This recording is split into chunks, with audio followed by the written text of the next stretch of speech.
انشاءاللہ اگلا سوال مائک سے لیا جائے گا۔ السلام علیکم، میرا نام سید طارق ہے۔ میرا سوال یہ ہے کہ والد ہو یا نہ ہو، بھائی کے لیے بہن کا مطلب کہ میرے اوپر اپنے بہن کا کتنا حق ہوگا، مطلب کہ میرے کو کس حد تک ہے تو اس کو دیکھنا ہوگا، کیئر کرنا ہوگا، کیا کیا حق ادا کرنا ہوگا۔ اگر نکاح کر کے دے چکا ہے، پھر واپس اگر گھر آ گئی ہے بہن، پھر اس کو واپس اس کے دوسرا نکاح کر کے دے رہے، پھر وہ آتی ہے، پھر وہ نکاح کر کے دیتے ہیں، پھر کچھ وجہ سے آنا ہوتا ہے، تو یہ کس حد تک بھائی نے اس کو کیئر کرنا پڑے گا، مطلب کہ کہاں تک؟ اور جیسا کہ کچھ اگر پھر باپ کی کچھ وراثت ہے یا پھر کچھ معاملات ہے تو اس کا کیا معاملہ ہو؟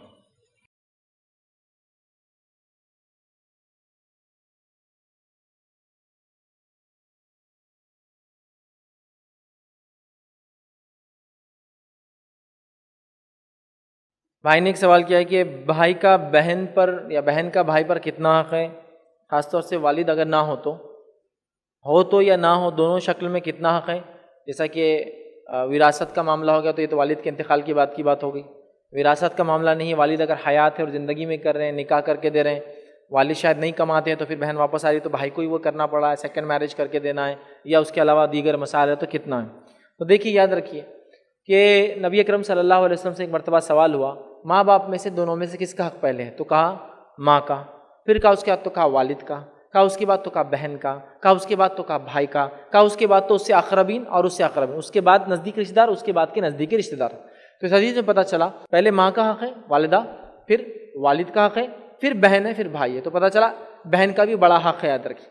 تو لہٰذا آپ جو کچھ اس کے لیے کر سکتے ہیں اپنی جان پہچان اور اپنی اکنامیکل کنڈیشن کے اندر وہ سب کچھ کرنے کی کوشش کریں، انشاءاللہ العزیز اللہ رب العزت آپ کو اس کا بہترین بدلہ دیں گا، چونکہ آپ کی بہن ہے اور ساتھ میں ظاہر سی بات ہے اس کی ذمہ داریاں آپ سے مختلف ہیں۔ جیسا کہ آپ مال کا خرچ کرنا تو عموماً عورتیں کماتی نہیں، تو آپ کو ہی خرچ کرنا ہے، تو آپ کو جہاں تک ہو سکے وہاں تک یہ کرنے کی کوشش کرنا چاہیے۔ لیکن اس معاملے میں ایک چیز ضرور دھیان رکھیں کہ کیا ایسا تو نہیں ہے کہ ہماری بہن میں کوئی مسئلہ ہے جس سے یہ مسائل سارے شروع ہو رہے ہیں؟ کبھی پرابلم ہمارے خاندان، ہماری سوسائٹی، ہمارے گھر کا ہے جس سے وہ پرابلم میں زیادہ ہے جن کے پاس سے آپ کے پاس آ رہی ہے۔ تو یہاں اصلاح کا پہلو بھی ہونا چاہیے، نصیحت، واعظ، تاکید، ٹوکنا جس کو روکنا کہتے ہیں وہ بھی چالو ہونا چاہیے۔ لیکن یہ سب کرنے کے بعد بھی اس کی تقدیر میں اللہ نے لکھا تھا، سب کچھ اچھا آپ نے کیا، سب کچھ دیکھا، بہت بااخلاق ہے، سب کچھ ہے، لیکن اس وقت حادثہ ہو گیا، شوہر پہلا اچھا نہیں ملا، واپس آ گئی، تمام مینج کرنا پڑا۔ تو جو کچھ آپ کر سکتے ہیں اس کے زندگی میں اللہ نے آپ کو دے رکھا ہے تو آپ کرنے کی انشاءاللہ العزیز کوشش کیجیے، اللہ رب العزت آپ کو اس کا بہترین بدلہ دے گا، چونکہ آپ کے سب سے قریبی لوگوں میں سے وہی ہے سب سے پہلے، آپ کی بہن، پھر آپ کے بھائی، شادی ہو جائیں گے تو پھر جاتے آپ کے بھائی، پھر آپ کی بہن رہیں گے، ٹھیک ہے؟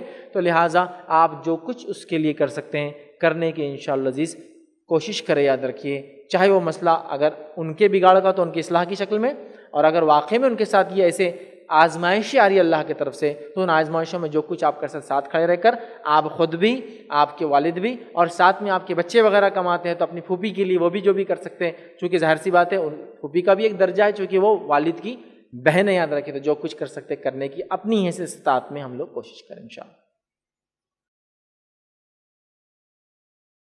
السلام علیکم، آپ بھی ہمارے اس کام میں تعاون کریں اپنی زکوٰۃ اور صدقات کے ذریعے۔ ڈونیشن ڈیٹیل حاصل کرنے کے لیے ڈونیٹ اس پر کلک کریں۔ اگر آپ کو ہمارا ویڈیو پسند آئے تو اسے شیئر کریں اور ثواب کے حقدار بنیں۔ روزانہ ہمارے نئے ویڈیوز پانے کے لیے یوٹیوب چینل کو سبسکرائب کریں اور بیل آئیکن دبائیں۔ ہم سے دیگر سوشل میڈیا پر جڑنے کے لیے ویڈیو میں دیے گئے آئی ڈیز کو سرچ کریں۔ جزاک اللہ۔